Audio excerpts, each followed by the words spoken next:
Hey, everybody, welcome back to the show. As always, I'm your host, Stuart Cranes. This is another episode of your Inside Track to Success.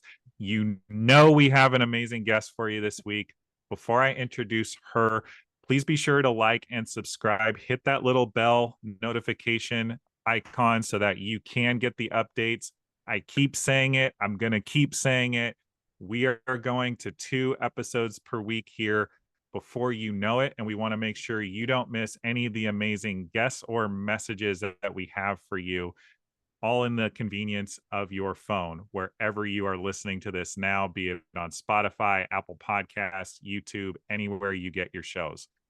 So, folks, to dive right in today, this is this is somebody that I'm actually really excited to have on. We've gotten to know each other a little bit through several mutual connections, all of whom have been on the show in past episodes. And just to begin listing some of her amazing achievements, she is somebody that is a ICF certified coach. She is known as the life engineer. She is the host of a top 12 podcast called Feminine and Fulfilled. And she brings her coaching prowess and passion along with years and years of experience working with Fortune 500 companies. So she understands leadership to a T. I cannot be more excited to invite Shazia Imam on the show today. Shazia, thank you so much for being here. Thank you, Stu. I'm so excited to be chatting with you today and meeting your amazing audience. Thank you. Thank you. And I know this is going to be a great one. And I wanted to kick this off. You have an engineering background. You've hmm had a lot of success in your career. Some of your clients, some of the projects you worked on are small names like Disneyland, that I know everybody has heard of. Tell me what it was like transitioning from the corporate world to what you do now. To be quite transparent, it was very judgmental. Let me just tell you. And I was judging myself. So, yes, I had a very prestigious career. I graduated from one of the top 5 engineering schools in my industry. I went to Virginia Tech, go Hokies, if we've got any Hokies listening. And I immediately went into some very prestigious consulting roles. And I had my path paved. You know, I Mhm. had I had done all the things to really reach the top of the corporate ladder, and I was moving very quickly. I was getting promoted very quickly, and I hit management by the time I was actually 25. And Wow. so it was something to be very proud of. And so you can imagine that here I am. I'm this very ambitious, driven woman, and I loved that. I am ambitious and I loved that, but there was always something that felt was missing. And they talk about a quarter life crisis now. I wish somebody had talked about it then because I felt like I was completely by myself. But I definitely was going through a quarter life crisis where in my 20s, I've reached already great heights by 25. I had hit 6 figures, before I was even 30. And I don't want to age myself, but I think by this point you can tell this was a few decades ago. So here I am in a great position in my career. Also, my family makeup looked great too. As a woman, one of the success markers is being married. I was also married by the time I was 23. So here I am checking off all these boxes. Everything looked really good. And yet there was something more that was calling to me. And I was really confused by that because I thought, shouldn't I be happy now? Shouldn't I feel fulfilled with all of this? And so I thought to myself, well, maybe there's more to do. And so I considered getting my MBA. I considered starting a business. I think I went through so many business ideas, all the way from professional organizing to event planning to wedding favors. So here I am, like just thinking, let me just start something else. There's something more that's calling to me, but nothing really fit.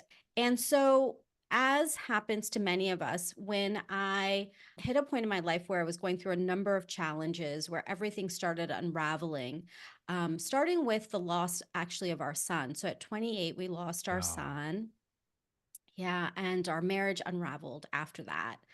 And it really sent me into a tailspin because after my marriage unraveled or was beginning to unravel, I started to really feel like I was such a failure, as somebody who had made it so quickly and so successfully. Now, all of a sudden, my life was unraveling in ways that were really meaningful to me. But also, from that checkbox perspective, it felt that I was failing. And as a woman too of immigrant parents who had come here from India, I have a father who he's passed away now, a father with very high expectations. That voice was always in my head that, I had to be the best. I had to do the best. And so as my life started unraveling, the that sense of self really started to deteriorate. And I won't put all the onus on my father. He saw the best in me and built my confidence. But even from a societal perspective, there's so much expectation, especially for women, right? Especially Mhm. because not only is it the professional achievement you're looking at, but also that personal achievement, that, wanting to feel like you've done it all. So fast forward to me really feeling so much like a failure that I thought it was better that my life ended rather than being this complete and utter failure who was alone in the world. This is the depth of the low that I felt myself. I don't think anybody else would have ever used that language about me, but it doesn't matter. It's how I felt. It's that place I went to. And in that time, and throughout the years, people had said, "Oh, Shazia, you should become a coach. You're so good at it." And you're always helping us and you changed my whole trajectory with this one conversation. And when people would tell me this, that you should be a coach, I'm going to circle back to that judgment statement I started with. I literally was so judgmental of coaches. I thought, you want me to become the woman who is in a boho dress, spinning in the fields, like airy fairy, like that's who you want me to become? Like, no way. There's no way I'm going to become a coach. So life happens, I believe, for a reason. So when my life was unraveling, when I had reached that lowest of lows, the opportunity came up to do coaches training. And I thought, well, what do I have to lose? I've already lost, in my mind, what felt like everything. And so I went to this training, and on the very first day, I felt at home. And I thought, how have I missed this my whole life? And it was this moment of feeling like this is what I've been wanting to do. This is it. And then here we are today, a decade later. I love that. And but before we go on any further, like thank you so much for sharing about the loss of your son. And I'm deeply sorry that you ever had to go through anything like that. And you know, I know this doesn't make up for any of the hard feelings, but it is always incredible how some of our biggest setbacks, our biggest hurts in life are actually the springboards for what we end up doing and what Hmm. our mission is, what our calling is. And I don't know if you know this about me, Shazia, but without a type of loss like that, like you endured, I definitely lost my dream career. I was Mm. definitely the sales guy, the sales and marketing guy in the sports industry, or aspiring to be. I was with the New York Yankees. Long story short, the stress of the job literally put me in the hospital. And I also went through this period of I can't possibly be more at rock bottom. I you know, don't know what I want to do. I was Stu, the sports guy. I was wondering if you could talk into how we shift or how you've supported your clients in shifting from those moments of despair into possibility. Like, Sure. Sure. Yeah. I love this word too, possibility. Possibility is the place where you have to step into. Nothing in life will happen without stepping into possibility. And one of the things that really stood out to me, especially when I was first on my journey, is I'd heard somebody say that your level of success is directly correlated to your relationship with uncertainty. Wow. Your success is directly correlated to your relationship with uncertainty. Yeah. And that's Wow. powerful because both, your situation, Stu, and mine, and everyone who's listening, we have all had places where we thought we had it going on. And then all of a sudden, something happened that was out of our control, out of what we thought would happen, out of what we thought we had perfectly crafted and the path we were on. And now all of a sudden, the despair is not just in the hardship, but the despair is also in the loss of the dream that you had. There is a Mhm. grief in that. There is a deep grief in thinking that your life will go a certain way and it doesn't.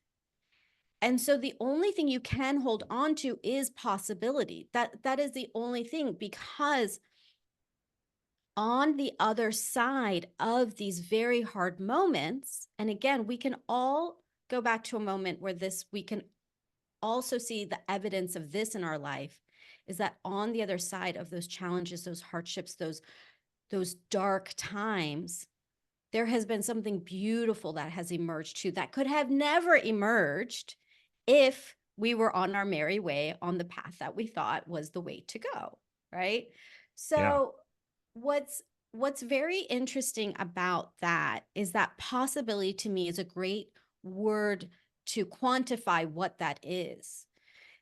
That sometimes in that deepest despair, holding out for possibility is the only thing. For me, that was the only thing. For my clients or, people I know who have been in these situations, it's possibility is the only thing that can give you enough of something to just hold on to. Because when you feel like you are drowning, when you feel like you are just falling off that cliff into a black abyss, like this was the image I always had. I held on to a life so tightly that I thought was the right one, because I was so afraid that if I took that leap, or if I didn't hold on tightly to that I would fall off the cliff into this black abyss and I would just go into an endless oblivion. But the truth is that when I ended up in what I thought was this black abyss, but I held on to possibility and I let go. Like, I literally remember saying to the divine, like, I can't do this anymore. I let go and I give this back to you, because I was trying so hard to control even in my tough time. And I said, I just can't. I remember this moment because I was actually on the acupuncture table. So I literally could not do anything. I have needles coming out of every part of my body. And so I'm just lying there, and then I'm having this moment with the divine and saying, okay, I'm giving this back to you. And everything after that changed. It Yeah. it was it was that piece of letting go, believing in that possibility, and then allowing things to happen. And I know that sounds like, oh my gosh, but tell me what to do.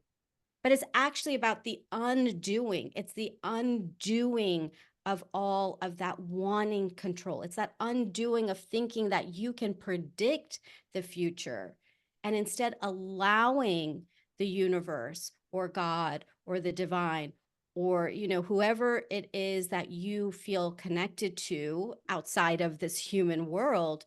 It's when you allow that to create, and you go into this co-creation, or you go at least into this, okay, I don't know what's happening, but I'm going to go along for the ride, that things can actually begin to emerge for you. And let's be honest, sometimes we just feel so crappy in those despair moments that, what do you have to lose? What do you have to Yeah. lose? Everything's crappy already. You might as well be like, okay, well, show me the way, this isn't working. What else is there for me? Yeah. Oh, so good. And I have to ask, because a lot of the folks that listen to this show, a lot of the people that I've coached, they are go-getters. They are achievers. They are doers. And Mhm. with that in mind, there's a lot of control in a lot of people's personalities, a lot of their desires to just control the outcomes of whatever it is they're working on, their goals, their dreams, their relationships. How do people create this type of walk with God or the universe or surrender if all that they're used to doing is controlling? Because let's be clear, it's been working for them to some degree if they're achieving at a certain level. Sure, sure. I have something for you. Look, don't worry. I'm going to give you something tangible. Someone out there's like, yes, tell me the thing. I will tell you the thing. So I did have a thing actually, and I do use this now. So one thing that I did in a time that I could not imagine any other possibility in my life, I actually wrote down what it is that I was dreaming of. So I created this thing called a 100 dreams list, and I made it into a spreadsheet, and I literally wrote down different dreams that I had. And I had read this in a book called 168 Hours by, I'm forgetting her name right now, but she was talking about how to effectively use your time. So it was kind of a heady book, but there was something in there about the dreams list. So then I was like, I'm going to go do this. So I wrote down my 100 dreams. Now, truth be told, I did not have 100 dreams the first time I sat down. I could barely muster up 10. And I had to stretch myself. And one of the dreams on there was I want to get Trader Joe's Dunkers in my house. Okay. Like I'm not talking some huge dreams. I'm talking like something that I could just touch. I did have some other big dreams on there. One of them being, I want to be with a man who loves and respects me. And this is while I'm, trying to work things out in my unraveling marriage. So that seemed really weird to be dreaming about what really at that time is another man. So I just put what I could at the time. And I probably had about 9 or 10 dreams. But what I did is I kept adding to that dreams list. And I decided to move forward with one dream on that list. And the one dream was taking swimming lessons. I wanted to learn how to freestyle. I knew how to swim, but I wanted to do the side breath, where Yeah, like yeah. you can breathe from the nose. I was always like, I want to be able to do that and like look like an Olympian. So I went to the YMCA and I signed up for swimming lessons. And it became the thing in my week that I would go to once a week for my lesson, and then I would practice my laps. And this was transformative. It was so out of my regular routine. I don't swim normally. I mean, but I would make the time to get to the YMCA, to get to my lesson. And then other days I would go and I would swim more and more laps. Now, for anyone who knows anything about athletics, it was a great workout too. So it was actually really good for me. I didn't plan that, but it was simply saying, here is something on my list, and I'm going to move towards that. Here's something tangible I can move towards. It's not high risk. It's not something related to everything else, all my other stresses. It's just something outside of my regular day to day. And so, what that opened up, so now talking about what I was sharing earlier about allowing the universe and the divine to like really take over, it gave way for the divine to do its thing while I was busy with something that I felt good about. Does that make sense? It was like I felt control of Yeah. this little thing, but really the big stuff was happening too, and I just didn't realize it. It's like things were rearranging themselves in an even more powerful way rather than me trying to think I could arrange everything. So this 100 dreams list grew and grew, and I started to do more and more things. And in fact, it's something that I offer as a gift. And Stu, if you'd like, we can share it as a gift to your listeners as well. I have a Absolutely. template for people that, it's not a spreadsheet. I learned not everybody loves a spreadsheet, but it's a great list with tutorial that you can use. So I'm happy to share that.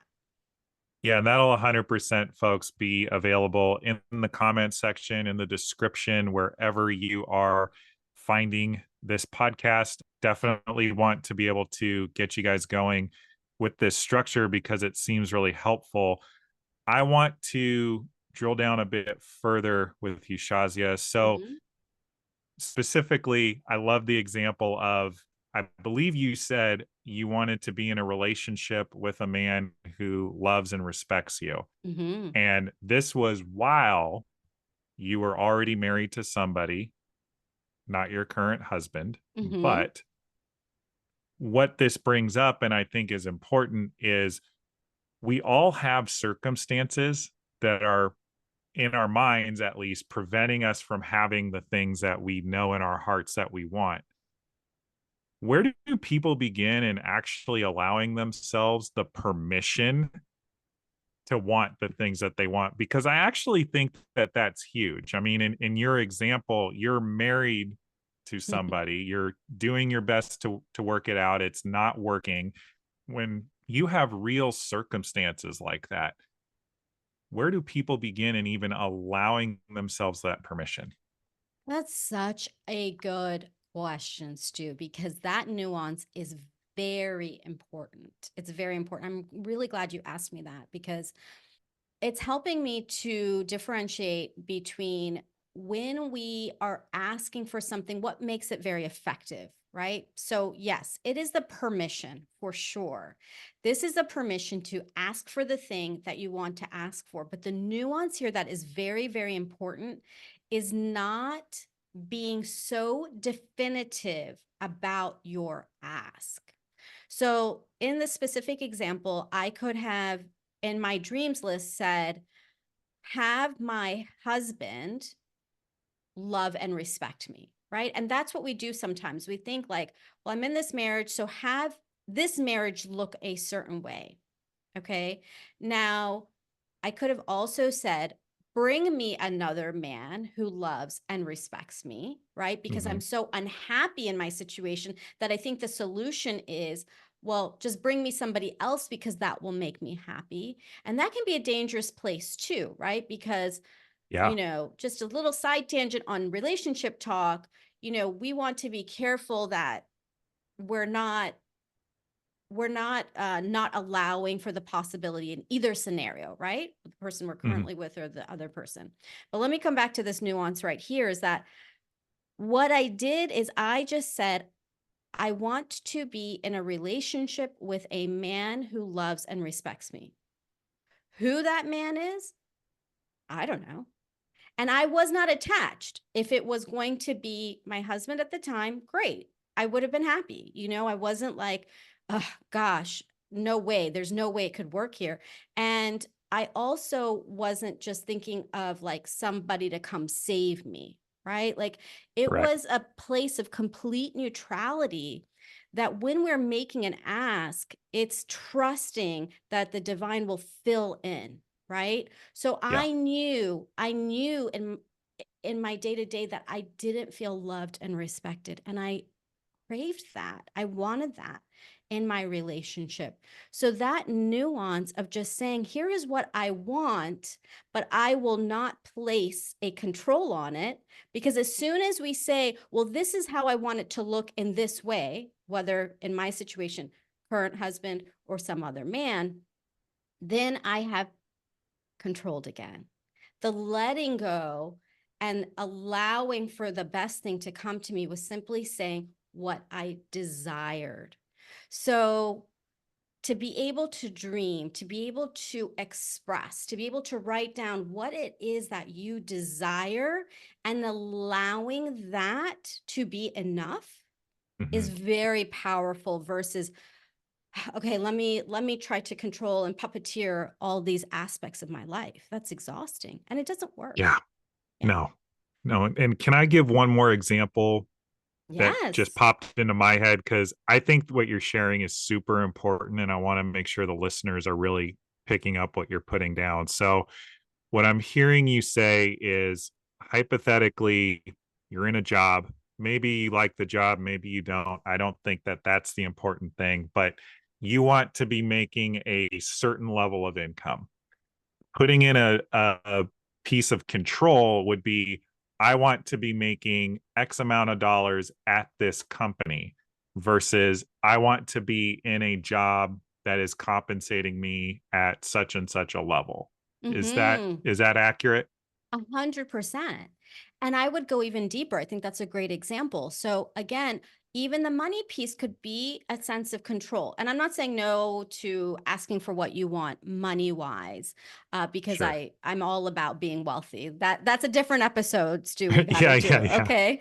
Um, However, start to get deeper to what the desire is, okay? Because if you're aiming to make, six figures or multiple six figures or millions, why? Why do you want to make that? What's Yeah. important to you about that? Start asking those questions because I can tell you firsthand, I also do wealth coaching too. I have met people who are making oodles of money and are broke. Okay. Yeah. And other people that are making a very modest living that are super wealthy in what they are able to do and what they have done in their life. So start paying attention to what's arbitrary, right? The exact job or the exact money or even the exact person. All of these things can actually be arbitrary versus what it is that is important to you, what matters to you. So, for example, in this job example, why do you want to make that certain dollar amount? Is it to be able to travel more? Is it to be able to buy that home? Is it to be able to spend more time with your family? Start thinking about what it is that matters and start allowing yourself to dream of those things so that the divine can start to fill in an amazing way. I mean, it's really miraculous. And that is the word. It is miraculous when you allow yourself to say, oh, here are all the things I want. This is actually what I want. I want this because this is what I want when I have that. That's where to go to without all of the parameters. So you're spot on.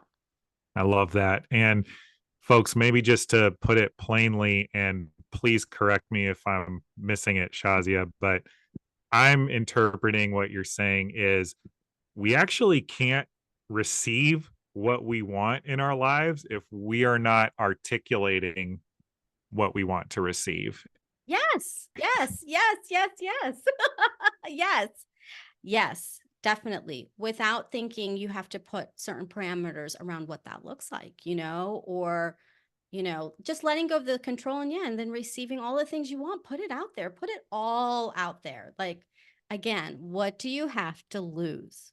When Mhm. you do this 100 dreams list, what do you have to lose? Nobody's going to come in and be like, Stu, you put this down and you didn't get it. Nobody's going to say that, but you'll have the opportunity to see it really come to life. And for anybody who's like into numbers, in my 100 dreams list, I did hit 100 dreams. And statistically speaking, I crossed 88% of them. Let's So go. I think that's pretty good. What? So this just bears that I ask, what is maybe one or two of the dreams that you were the most excited about, most fulfilled by hitting?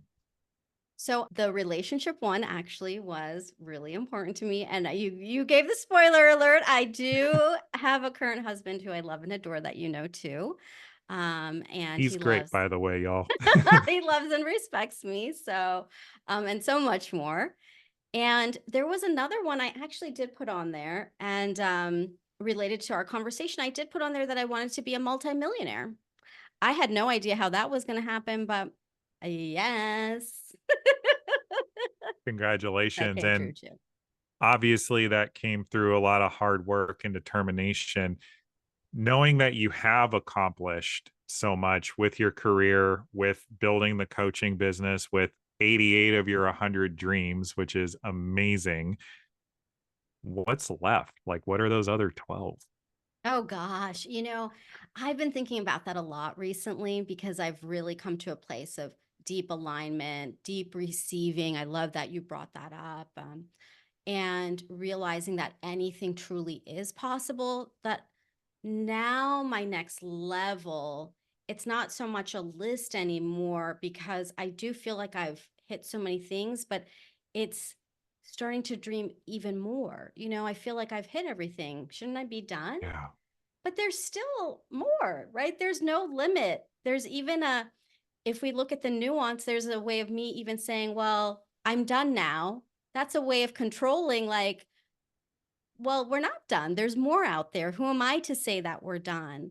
So, the place where I'm at now is a greater sense of overflow. Let me say that because it's not about numbers per se, but it's about feeling that overflow, that sense of not just that I'm good, like I'm really good, no complaints here, but just excess and overflow and coming up against my own beliefs about being worthy to have that. Because for so long it felt like, well, can I just have the things like the love and the respect and that wealth at a level that we all want, like as a collective. But now that I have that, is it okay to ask for even more? Is it okay to just be like, oh, I just fly business class all the time. That's just how I live my life. And I can, just sign up for any program that I want and go anywhere that I want. Those kinds of things, which personally I'm trying to overcome some beliefs of like, well, this is good enough. You're enough. Like it's okay to ask for more. So that's where I'm at. Nothing specific, but that overall. So you just hit on something I want to ask. I'm sure a lot of people are hearing you saying this and they're like, that's all well and good because you have the money, you've made the millions. How can people learn to ask for more when maybe Mm. they've never had themselves? Yeah, it goes back to the conversation we've been having around possibility. It really is Mhm. because I want to say something that may trigger somebody, but I'm going to say it. Sometimes it is actually easier to be in hardship and despair because it's something that we are comfortable with. Ooh, yeah. I mean, let that sink in, right? I mean, sometimes that's what we know when you think back to the way that you grew up, the environment that you grew up in, your own life story. I don't know anyone who's like, I grew up in this amazing family and everything was so great. And I am just so glad my life looked like this as a child because it's made me who I am today. I mean, if you've met them, Stu, let me know because I haven't met that person. I haven't Um, either. And those experiences that we have as young people, they set the foundation for what we believe we're worthy of. It sets the foundation for what we think is okay. And it sets the foundation for what we are comfortable with. Most people, the majority, vast majority of people feel comfortable in pain, actually. Nobody wants to admit it. We're daydreaming as a society about if I won the lottery, I would do this. Or, if I just had the dream partner, it would be like this. I mean, fill in the blank. We do a lot of that. We do a lot of actual daydreaming and Mm. just thinking like this far away thing. But you have to start coming to the terms, to the reality of what you yourself are actually comfortable with and start giving yourself the permission that you are worthy to have that comfort, that ease, the abundance, the goodness in your life today, right now, because it won't be. This is why I use the word arbitrary a lot. It won't change with arbitrary things that come into your life. It will change when you decide I am worthy. So when you start really exploring how comfortable am I with pain and am I willing to be just as comfortable with the good things, that in and of itself is a journey, and it will change your life, because there's no person who is more deserving of something than you are just as deserving, you are just as worthy, no matter the color of your skin, your gender, your religion, your makeup, how you came into this world. It doesn't matter. You are just as worthy. And when you embrace that truly, yeah, I mean that's a game changer. Yeah. Shazia, that was so good. And, just to respond, if I may, you are not the first millionaire I've had on this show. And regardless of the person's economic status or whatever level of success they may have had that caused me to reach out to ask them to be on this show, every single person without fail has concluded the moment I hit stop recording has said something to the effect of, was that okay? Did that sound okay? Like, is that going to be okay to post for your next show? And the reason I share that with everybody is because, just to illustrate exactly what you were saying, like, nobody is better than anybody else. Like, we all have things we're going through. We all have things we struggle with. Some of Mm-hmm. the wealthiest people I know are, not saying this is you, Shazia, but some of the wealthiest people I know are the most insecure with their relationships with their partners or whatever the situation might be. And so I encourage the people listening to this to just know that wherever you are listening to this, whatever your situation is, you're probably doing a lot better than you think you are. Yes. And also, you probably can, you probably deserve a lot more if you allow yourself to dream big and see the possibility that we're talking about today. Yeah, absolutely. And it's so interesting you bring that up, Stu, because did you ever hear how what Oprah talked about was the number one question that she was asked after interviews of No, please tell me. foreign leaders, presidents, like celebrities? I mean, we all know who was on Oprah, 4 Hmm. p.m. Hmm. every afternoon. Oprah said the exact same thing you just said. Every single guest would, the cameras would shut off and they would say, was that okay? You think that was good? Do you think people will like that? Like, we're talking about people that we look up to as though somehow they're different. They are not different. They're the same. What makes them different is somewhere along the way, somebody decided, I'm going to go for it. I'm going to take a chance. I'm going to put myself out there. I'm not talking about the silver spoon babies, okay? Like, let's put those people aside. But think about that person that you admire, that you look up to. They do have those same imposter syndrome thoughts. They have that, can I do this? Should I do this? Everybody has the same thoughts. But the differentiating factor is they said, you know what? Let me try. Let me just take a chance. And you can do that too, like genuinely, like every single person can do that. And I always say a really easy thing to remember is when you start asking yourself that question, like, why, why them, right? Or I can't think of the statement, but what I always say to people is ask yourself, why not me? Right? Like, oh, when you're thinking, why is something not happening? Just say, why not me? Why not? Why can't I do the thing? Why can't I go for that? Why can't I try that? That simple question will get your brain activated too. There's actually a biological component when you ask yourself a question, why not me? Your brain will actively try to answer that. And all you have to do is take some action, and even a small action can make a huge difference. So, yeah, go for it. Why not me?